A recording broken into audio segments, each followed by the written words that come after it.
everybody, welcome back to Tomcat Air Guns. Today I'm going to tell you what my top picks are for bipods. That being said, I am not including the F-class bipods, those big wide ones. Not going to include those. I'm also not going to include what I'm going to call the hybrid class, and that is something like this Atlas CAL or this Accu-Tac BR4G2 wide body. I kind of consider those to be a little bit different because they don't have this classic design, that 6 to 9 inch range that comes together with your rifle right up here. They're a little bit wider, but they're not quite F-class either. So, that being said, here's a whole mess of bipods in front of me. I've got Harris, a clone.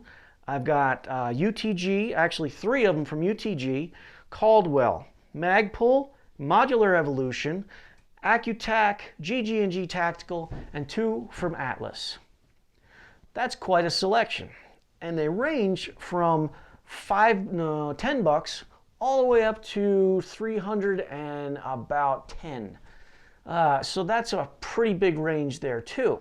I'm going to break them down into 2 groups, and you've kind of got an entry-level group that ranges from that $10 mark up to about $150.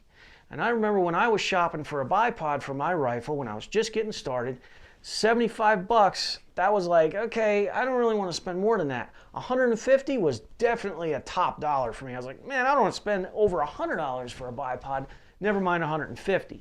So that's where I'm going to kind of classify those entry-level type of bipods. The mid-range bipods would go from that $150 to say about $250. Except, if you shop for bipods, you might notice there's this gap. And that's the dollar amount of where that gap is. $150 to $250, it's kind of hard to find a bipod in that dollar range. So, I mean, without it being like, here's the bipod, but you need this adapter in order to make it fit onto your rifle. Or, here's the bipod with longer legs. Yeah, you're going to find them in that category. Also, you can find the Atlas bipods for $220. However, they're not, as I'm showing you, with the quick release. So I didn't really want to put those in that category.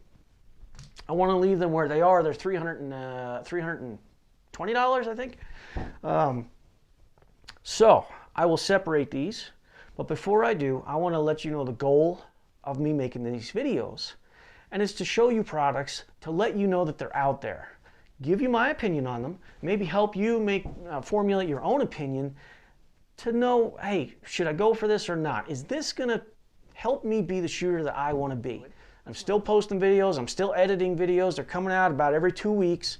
I'm posting up another one, and I'm only about here. Okay, I'm only about halfway through it. Let me tell you guys, I have learned a lot in doing this series with all these bipods. Oh my gosh, it's been a lot of work, a tremendous undertaking, and I've had bipods break on me. I've had to repair them. I've had bipods fail. I've had them impress me. All kinds of different stuff has happened during this whole filming, and I tried to leave a lot of that in my reviews. I've also had bipods fail here at the bench when I'm going through basic functionality. And when I say fail, I don't mean the leg fell off. I don't mean the rifle came off the bipod unexpectedly. What I mean is, when I shopped for a bipod, I was told it did this thing, this feature, this function. And when I came to testing it, it didn't have that feature. It didn't have that function. It didn't perform in a way that I think is acceptable for how it was advertised. That's how I look at a failure.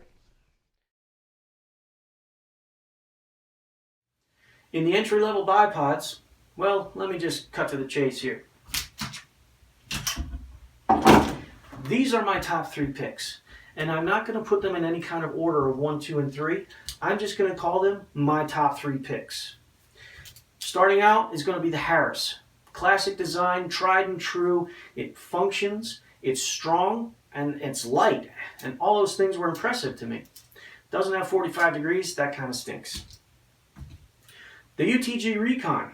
This one was suggested to me by a lot of shooters, so I grabbed it up And you know what? It did a good job. And it's the only one of these three that has that 45 leg position for bench rest shooting, which is kind of where I live. But it has its downsides as well, such as a little hard to reach the button, no quick release. I think it had that forward and aft. Yeah, it's got that forward and aft panning thing, and the tensioning screws here on the back, the flathead screws. Come on, UTG, you got to change that. That's, I mean, that's a tough one right there. And finally, the Magpul. This is another one where I was impressed by how light it was and how fast the legs deploy, kind of like the Harris. It's just, overall, I thought it was really a good design. I like that pan could get locked out, like 100% locked out, the pan feature. That was great. I do wish it had a quick release. It'd be so much better.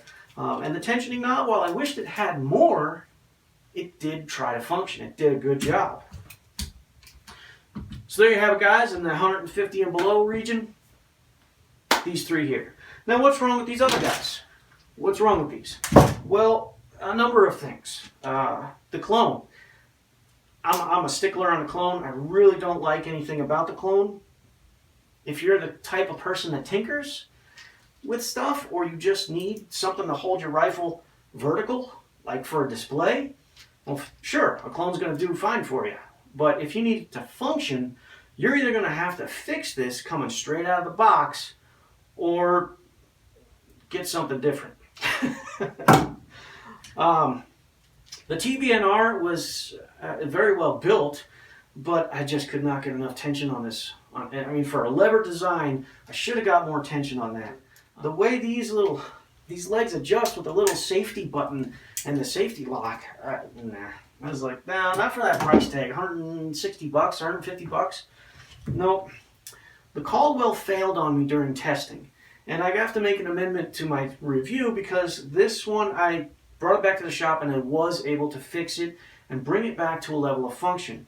It is quite impressive with the lightweight, infinitely adjustable legs, and the lever design, which, you know, does what it can to lock in place.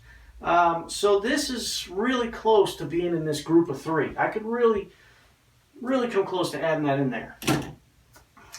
And then the folding metal bipod, well, it's a super duper entry level bipod. I would put it above the clone as far as functioning, but yeah, it's just not there. Now, let's go on to the high class, high end bipods. And with these guys, I am expecting top performance. I'm expecting a bipod that is going to enhance my accuracy and show me a difference between these and these. The slop factor has to be low. I want a quick release. I want 45 degrees. I want swappable feet. I want everything, because I'm going to spend close to 300 bucks or right around the $300 mark. Yeah, I want a high quality, damn good bipod that I'm going to be happy with straight out of the box, and I don't have to mess with it. I am going to eliminate the Atlas V8 right here because it's so similar to the PSR. Get the PSR, it's a better model. I'm just going to put it out there. You get all the same features, it just performs at a higher level. Which leaves me down to 4. So basically I am going to eliminate one of these, and that's going to be gg&g Tactical. This thing, they need to kind of go back to the drawing board on this. This was one of the ones that let me down here at the bench before I even got out to putting it through any rigorous testing. I was already disappointed. So sorry, gg&g Tactical. I don't know what to tell you. You gotta pick it up a little bit. That leaves me with these 3. And since that was kind of anticlimactic, I just kind of eliminated one and threw one out. I am going to put these 3 in my number 1, number 2, and number 3. Number 3 slot is going to be the Modular Evolution. Don't take that to mean it's going to let you down over these 2. This is an impressive bipod, and the reason I'm taking it to the 3rd level is pretty much the price tag.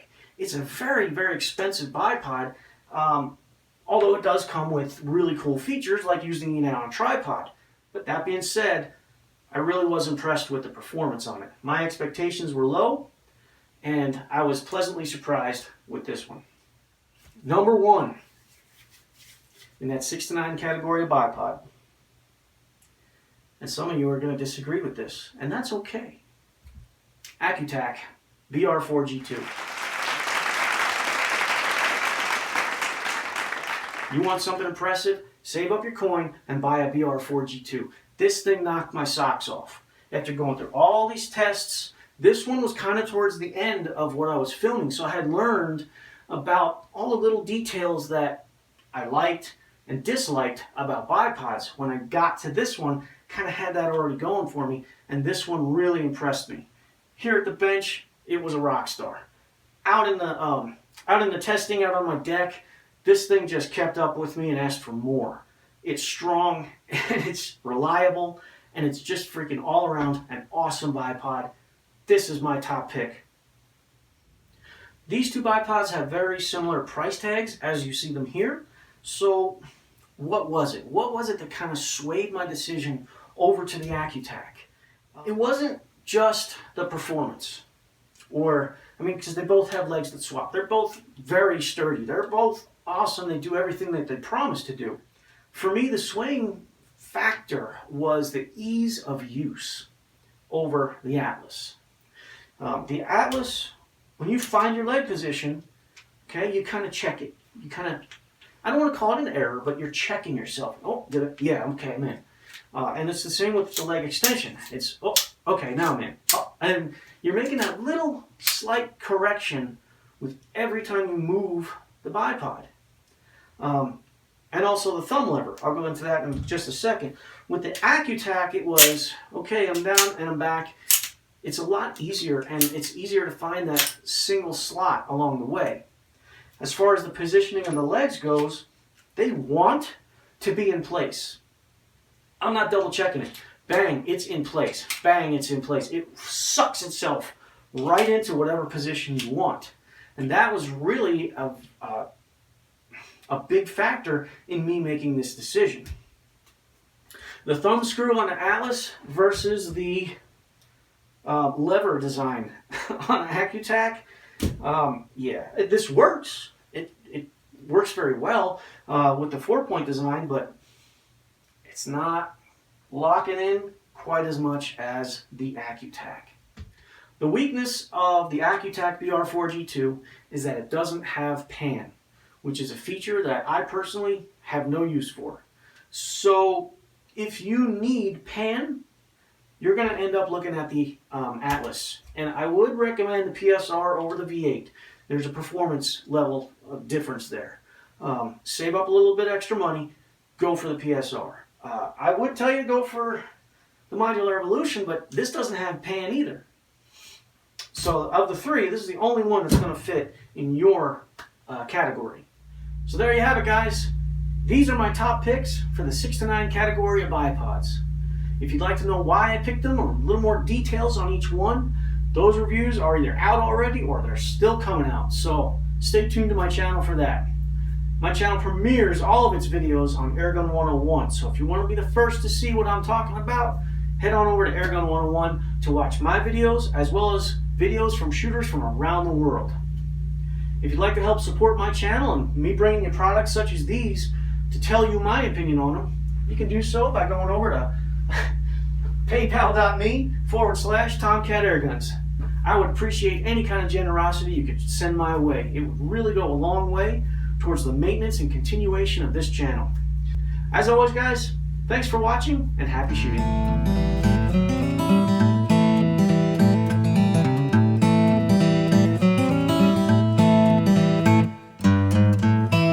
I picked one over the other than what I just said. If you want to see me